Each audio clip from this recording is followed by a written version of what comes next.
ஹல்லேலூயா. இந்த அதிகாலையில் பரிசுத்தரின் வார்த்தையை நாம் தியானிக்க இருக்கிறோம். இந்த நாளிலே கூட 2 கொரிந்தியர் புத்தகம் 1வது அதிகாரம் 3வது வசனம். நமது கர்த்தராகிய இயேசு கிறிஸ்துவின் பிதாவாகிய தேவனும் இரக்கங்களின் பிதாவும் சகல விதமான ஆறுதலின் தேவனுமாய் இருக்கிறவருக்கு ஸ்தோத்திரம். சகல விதமான ஆறுதலின் தேவன் நம்முடைய தேவனாய் இருக்கிறார். தேவ ஜனமே, எப்படிப்பட்ட ஆறுதல் உங்களுக்கு வேண்டும் என்று சொல்லி இந்த வேதத்திலே நீங்கள் பார்க்கலாம்.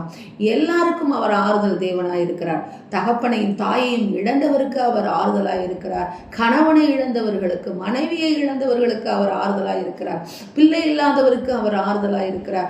எல்லா சூழ்நிலையும் அவர் ஆறுதலின் தேவனாய் இருக்கிறதை நாம் பார்க்கிறோம். இன்றைக்கு தேவ ஜனமே, உலகம் தருகிற ஆறுதல் நமக்கு மீண்டும் மீண்டும் ஆறுதல் தேட வேண்டும். ஆனால் தேவன் தருகிற ஆறுதலோ அந்த சமாதானத்தை நமக்கு கொடுக்கிறதா இருக்கிறது.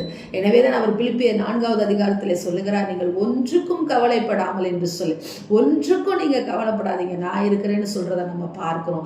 சகல விதமான ஆறுதலின் தேவனாய் இருக்கிறார். எல்லாருக்கும் ஆறுதல் தருகிறவராய் இருக்கிறார். ஆதியாகமம் 12வது அதிகாரத்திலே 1வது வசனம் 2வது வசனத்திலே நாம் வாசிக்கிறோம், எல்லாவற்றையும் அவன் விட்டு வரும் பொழுது அவனுடைய ஜாதி, அவனுடைய இனம், அவனுடைய கோத்திரம் எல்லாவற்றையும் விட்டு எல்லா சொத்து பத்துகளையும் விட்டு, சொந்த ஊரை விட்டு தேவனுடைய வார்த்தையை நம்பி அவன் வருகிறான். அந்த வார்த்தை அவனை கைவிடவே இல்லை. தேவஜனமே, அவன் இருதயத்தை நினைத்து பாருங்களா எப்படி இருக்கும் என்று சொல்லி. அது மாத்திரமல்ல, அவன் பிள்ளையை பழி கொடுக்க போகும் பொழுது அவனுடைய இருதயம் எப்படி இருந்திருக்கும் என்று சொல்லி பாருங்கள். இதோ பார்வோன் தன் அரண்மனையிலே ஆபிரகாமுடைய மனைவியை எடுத்துக்கொண்டு போகும் பொழுது ஆபிரகாமுடைய இருதயம் எப்படி இருக்கும் என்று சொல்லி பாருங்கள். பிள்ளை இல்லாமல் இருக்கும் பொழுது இதோ ஆண்டவர் அந்த இருதயம் எப்படி கலங்கி இருக்கும் என்று சொல்லி நினைத்து பாருங்கள். ஒவ்வொரு சூழ்நிலையும் ஆபிரகாமுக்கு தேவனுடைய வார்த்தை தான் ஆறுதலை தந்தது.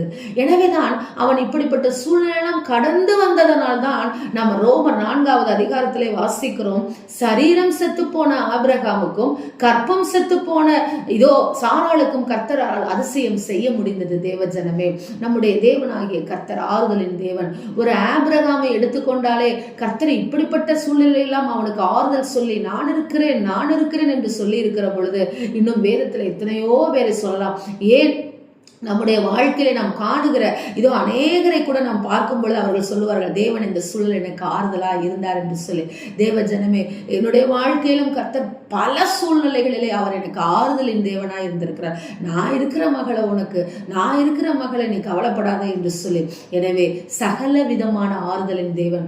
உலகம் உங்களை ஆறுதல் படுத்தும் பொழுது உங்களை பின் சென்று எள்ளி நகையாடும். ஆனால் தேவன் அப்படி செய்யவே மாட்டார்.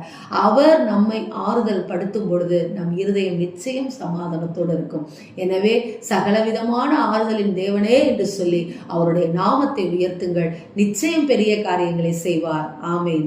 எங்களை நேசிக்கிற எங்கள் நல்ல தகப்பனே, இந்த நாளிலே நாங்கள் கேட்ட வார்த்தையின் பிரகாரமாக நீ சகலவித ஆறுதலின் தேவனாய் இருந்து எங்களை வழிநடத்தும்படியாக நாங்கள் ஜெபிக்கிறோம். அப்பா ஸ்தோத்திரங்க. திக்கற்றவர்களுக்கும் விதவைகளுக்கும் ஆதரவாய் இருக்கிற தேவன் நீர் ராஜா. எங்களுக்கு ஆறுதல் செய்கிற தேவன் நீர் ஆண்டவரே. உலகம் ஆண்டவரே எங்களுக்கு யாரும் இல்லை என்று சொல்லி தள்ளுகிற பொழுது நான் இருக்கிறேன் என்று சொல்லி ஆண்டவரே எங்களுக்கு ஆறுதலாய் இருக்கிறவரே உண்மை நாங்கள் ஸ்தோத்தரிக்கிறோம்.